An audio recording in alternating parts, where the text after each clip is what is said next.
uma coisa que você precisa considerar, né, que às vezes existem linhas terapêuticas que elas simplesmente vão para um único viés, né? Eu vou trazer um exemplo assim, talvez aqui consteladores vão querer atirar pedras em mim. Eu também sou constelador, né? E geralmente, né, isso não é culpa da pessoa, mas do aprendizado que ela tem. Porque lá atrás, quando eu só sabia uma coisa, eu achava que tudo dizia respeito àquela coisa. Se eu só tenho um martelo, tudo que aparece na minha frente, eu posso achar que é um prego e querer martelar tudo que aparece na minha frente. Às vezes é um parafuso e ele tem um bocal ali, não é nem uma chave de fenda, é uma chave Phillips. Às vezes aparecem outras coisas, então nem tudo é prego e precisa-se de uma caixa de ferramentas, né? Uma composição mais ampla de ferramentas de entendimento sobre nós, seres humanos, do que simplesmente uma única teoria que talvez represente uma única ferramenta e tenha uma única função. Pode ser uma função super importante, ok? Porém, é única. Então, eu já vi assim. Muitos consteladores, né, que estudaram e percebe-se que estudaram à risca as teorias da constelação, estudaram à risca os ensinamentos de Bert Hellinger, né, que quase tornam isso uma religião, como se fosse uma coisa única, quase como um fanatismo, né? Então, vendo as coisas simplesmente por esse viés. Eu lá atrás, eu fiz isso não com a constelação, mas meu início lá com a PNL.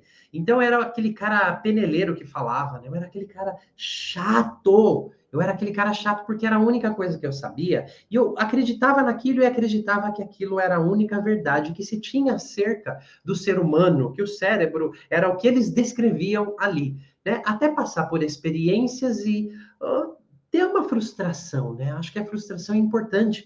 Isso continuou me levando além para estudar outras coisas, né? E entender que havia muito mais do que aquilo.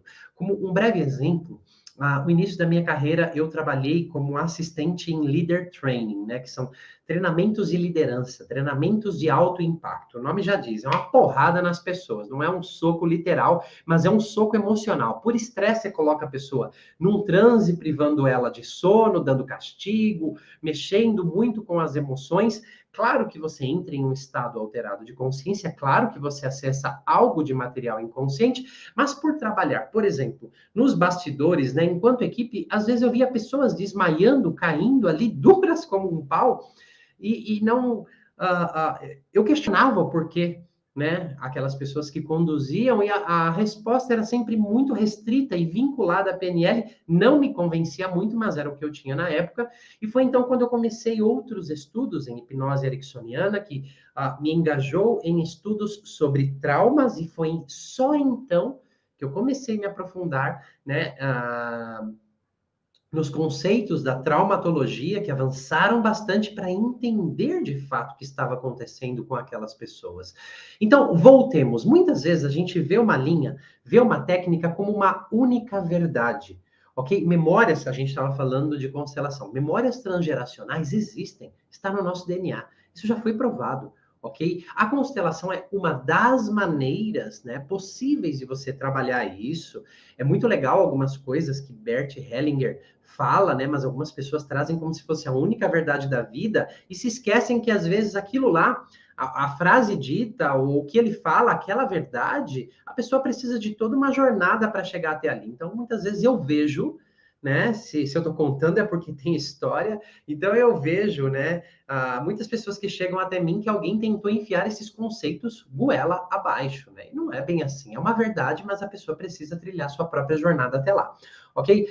Por que eu estou contando isso? Porque o campo da psicologia pré-perinatal, ele não carrega filosofia consigo. Ele abraça, ele converge, na verdade, em muitas experiências. Por exemplo, nas memórias intrauterinas, nas vivências, né? intrauterinas em estágios específicos, nós entramos em contato com as memórias transgeracionais. De diversas maneiras, está no nosso DNA, porque já veio lá pelo espermatozoide, os cromossomos do pai, no óvulo, os cromossomos da mãe, que fecundou, enfim, já tem todo um DNA, né? A questão é se os genes vão se expressar ou vão se inibir, mas os genes estão lá, a gente sabe hoje, né, pela epigenética, que não é questão só ter o gene, é o ambiente que vai interagir com a genética e assim vai moldá-la o tempo todo, fazendo com que genes se expressem e com que genes se inibam, no caso, né?